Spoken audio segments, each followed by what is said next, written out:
ओम शैलपुत्रै नमः। आप सभी भक्तजनों को चैत्र नवरात्रि 2025 की ढेर सारी शुभकामनाएं।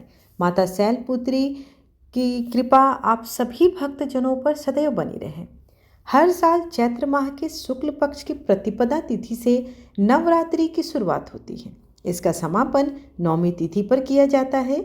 इस साल 2025 में चैत्र नवरात्रि की शुरुआत 30 मार्च से हो रही है और इसका समापन 6 अप्रैल को हो रहा है। ये 9 दिन माँ दुर्गा के 9 स्वरूपों की भव्य पूजा को समर्पित होती है।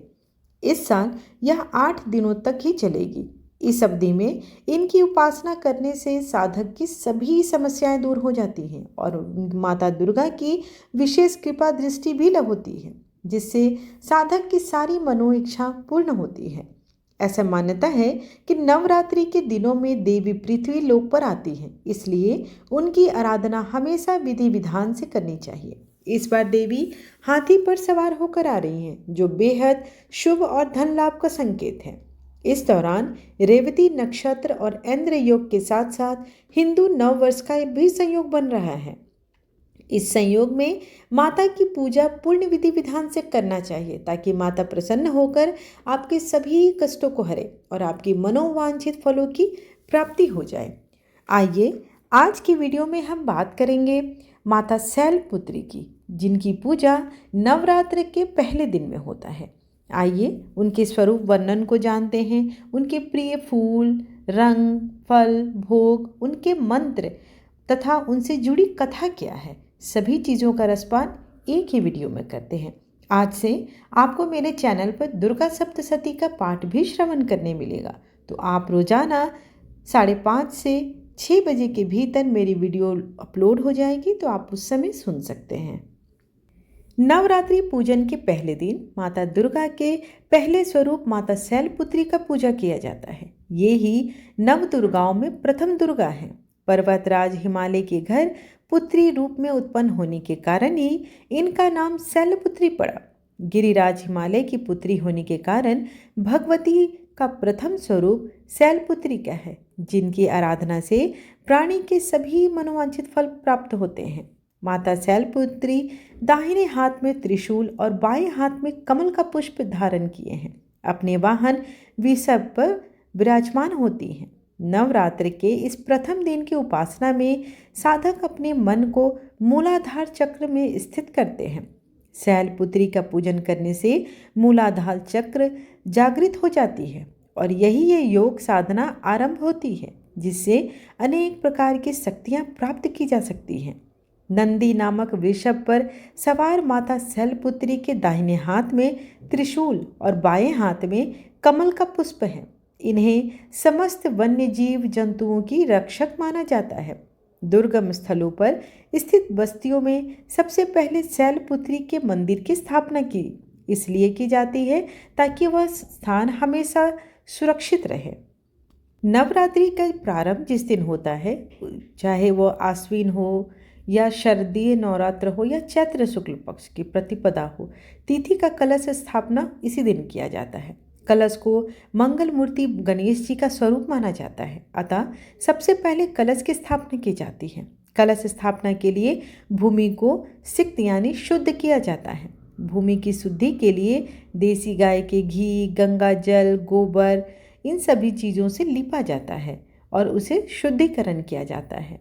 नवरात्र में कलश स्थापना के साथ ही माँ दुर्गा की पूजा भी शुरू हो जाती है। पहले दिन माँ दुर्गा के पहले स्वरूप अर्थात शैलपुत्री की पूजा होती है। दुर्गा को मातृशक्ति, स्नेह, करुणा और ममता का स्वरूप मानकर ही हम उनकी पूजा करते हैं।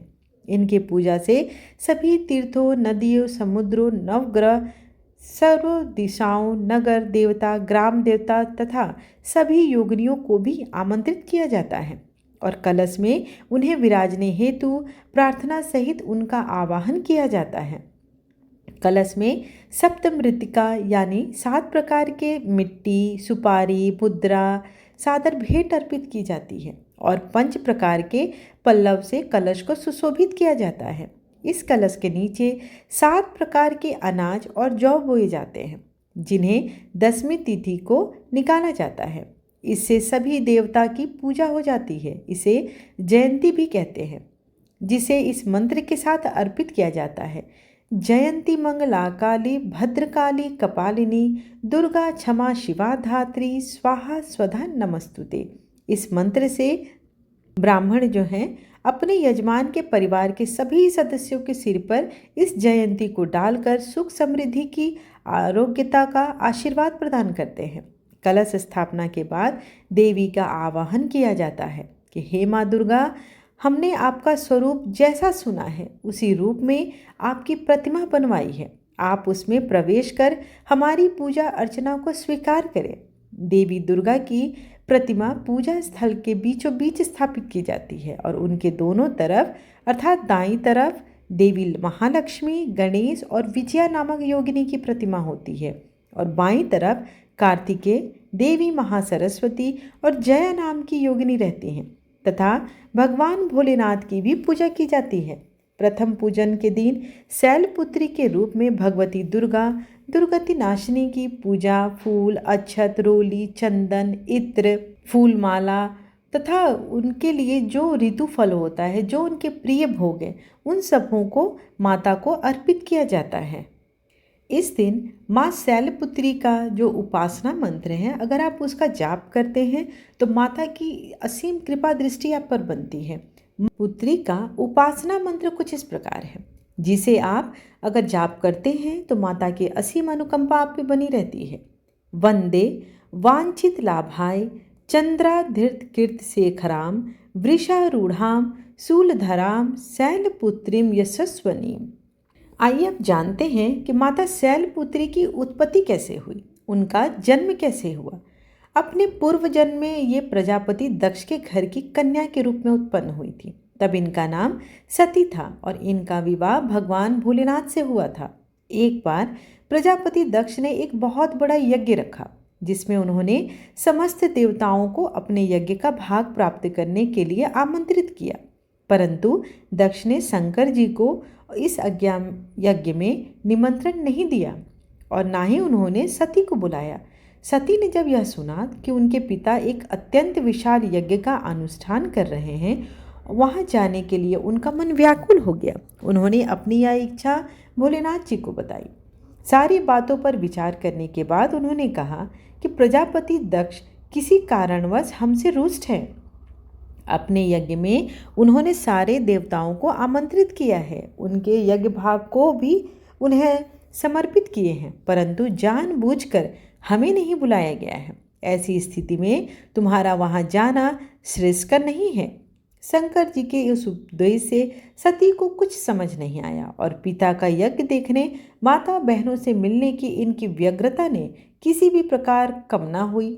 उनका प्रबल आग्रह देखकर अंततः शंकर जी ने उन्हें वहां जाने की अनुमति दे दी। सती अपने पिता के घर पहुंची और देखा कि कोई भी उनसे आदर और प्रेम के साथ बात ही नहीं कर रहा है। सारे लोग मुंह फेरे हुए हैं। केवल सती की माता ने स्नेह से उन्हें गले लगाया। बहनों की बातों में व्यंग और उपहास के भाव भरे हुए थे। परिजनों के इस व्यवहार से सती के मन को बहुत कलेश पहुंचा।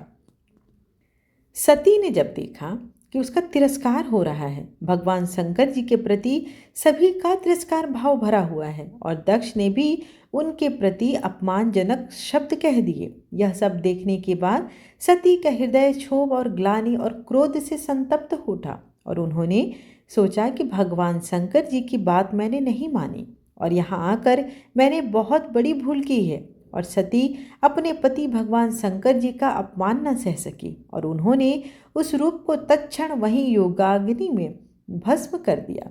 वज्रपात के समान इस दुखद समाचार को सुनकर शंकर जी ने अति क्रुद्ध होकर अपने गणों को भेजकर दक्ष के यज्ञ का पूर्णतः विध्वंस करा दिया। सती ने योगिनी द्वारा अपने शरीर को भस्म कर अगले जन्म में शैलराज हिमालय की पुत्री के रूप में जन्म लिया और इस बार वे शैलपुत्री के नाम से विख्यात हुई। पार्वती, हेमवती भी उन्हीं के नाम हैं। उपनिषद की कथा के अनुसार इन्हीं ने हेमवती स्वरूप से देवताओं का गर्भभंजन किया। शैलपुत्री देवी का विवाह भी शंकर जी से ही किया गया था। पूर्व जन्म की भांति वे इस बार भी शिव जी की ही अर्धांगिनी बनी। नव दुर्गाओं में प्रथम स्थान माता शैलपुत्री को मिला और दुर्गा का महत्व और शक्ति इससे हम सभी परिचित हैं। वो तो अनंत है और पारलौकिक है, उसकी कोई व्याख्या ही नहीं की जा सकती है। आशा करती हूँ कि आपको आज की वीडियो पसंद आई हो। वीडियो पसंद आए तो चैनल को लाइक, शेयर एंड सब्सक्राइब करना बिल्कुल ना भूलें और दुर्गा सप्तशती का पाठ का श्रवण करने के लिए हमारे चैनल के साथ जुड़े रहें। धन्यवाद। जय माता रानी।